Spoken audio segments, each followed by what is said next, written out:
قرآن کریم کے اندر اللہ رب العزت نے فرمایا فَانْكِحُوا مَا طَابَ لَكُم مِّنَ النِّسَاءِ مَثْنَىٰ وَثُلَاثَ وَرُبَاعَ۔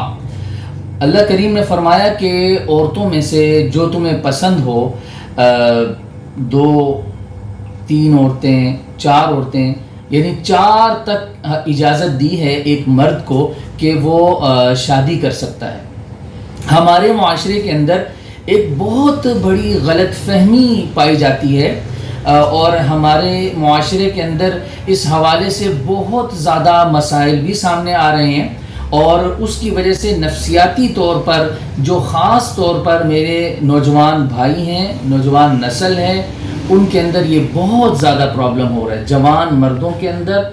اور اسی طریقے سے جن کی عمریں بڑی ہو جاتی ہیں ان کے اندر بھی یہ مسئلے سامنے آتے ہیں کہ ہر طرف یہ نعرہ لگ رہا ہوتا ہے کہ مردانہ کمزوری اور ہمیں کمزوری ہو گئی ہے، ہم کسی قابل نہیں ہیں۔ ایسا کچھ بھی نہیں ہے۔ یہ جو میں نے آپ کے سامنے یہ آیت پڑھی ہے، اس کے اندر اللہ تعالیٰ ایک مرد کے لیے 4 بیویوں کی اجازت دے رہے ہیں، اور وہاں سے ہم ہر طرف سے یہ سنتے ہیں اور معاشرے کے اندر یہ نعرہ لگایا جاتا ہے کہ مردانہ کمزوری۔ کس چیز کی مردانہ کمزوری؟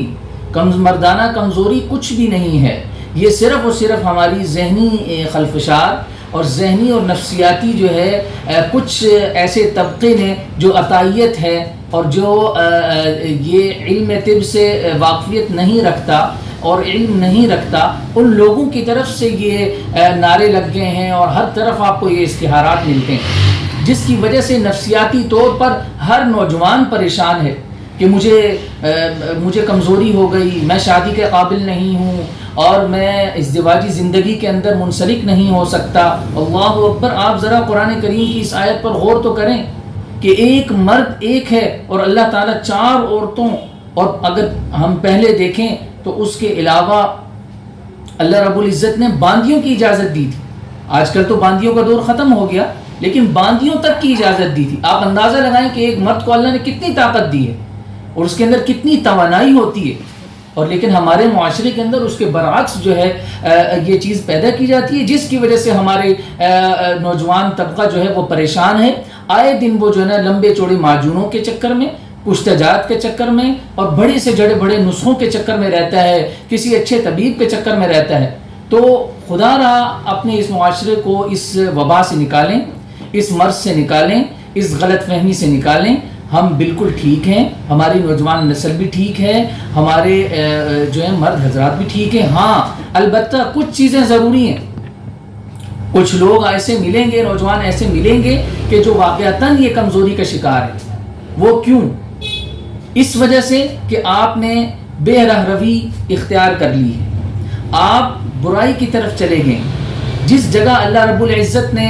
اپنے جوہر حیات کو، جوہر منی کو، اور اپنی زندگی کی جو ایک قیمتی پانی ہے جس کے لیے اللہ تعالیٰ نے بقائے نسلی انسانی کے لیے جس کو اللہ تعالیٰ نے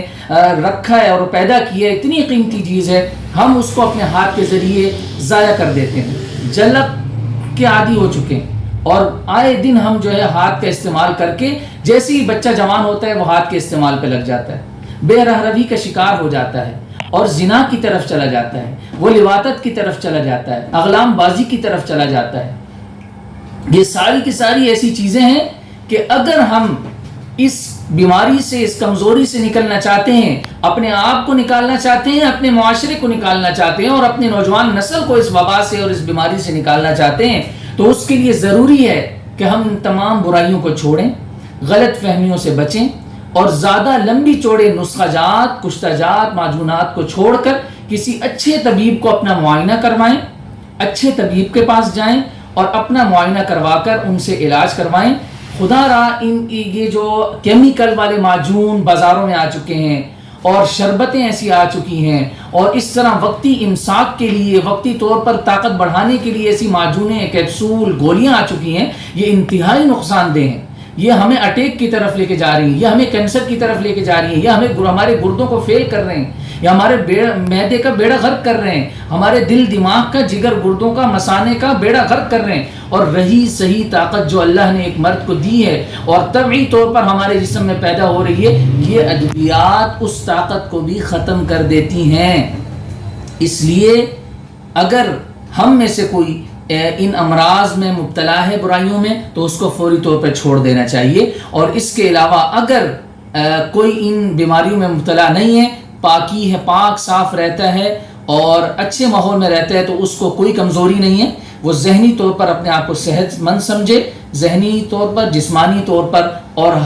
نفسیاتی طور پر، جنسی طور پر وہ بالکل ٹھیک ہے. اسے اس قسم کا امراض کا نہیں سوچنا چاہیے اور کسی اچھے طبیب کو آپ دکھائیں اور اس سے چیک اپ کروائیں، معائنہ کروائیں. وہ آپ کو انشاءاللہ اچھی طرح گائیڈ بھی کریں گے اور آپ کی رہنمائی بھی کریں گے. اللہ رب العزت سے دعا ہے کہ اللہ تعالیٰ میری اور آپ کو اور جتنی امت مسلمہ کے جتنی بھی بیماریاں ہیں، اللہ تعالیٰ ہم سب کو اس سے محفوظ و مامون فرمائے. والسلام علیکم ورحمۃ اللہ وبرکاتہ.